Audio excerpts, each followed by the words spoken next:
Calon Wakil Presiden nomor urut 3 Mahfud MD tiba-tiba menyebut dirinya sebagai mantan cawapres saat penghitungan pemilu 2024 masih berlangsung.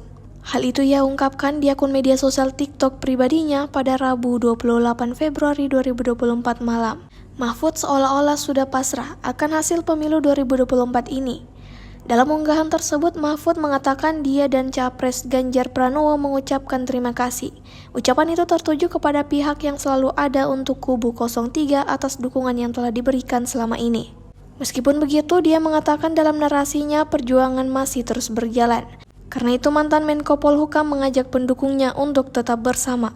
Pernyataan itu membuat warganet merasa penasaran. Banyak dari mereka bertanya-tanya mengenai maksud dari pernyataan Mahfud MD menyebut dirinya sudah menjadi mantan cawapres. Sementara lanjutan narasinya menyebutkan Ganjar Pranowo masih sebagai calon presiden.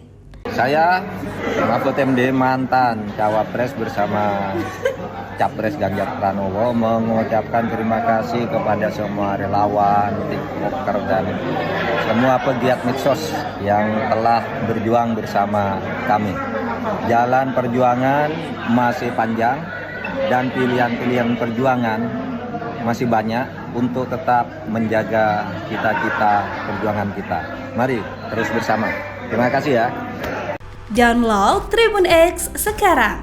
Menghadirkan lokal menjadi Indonesia.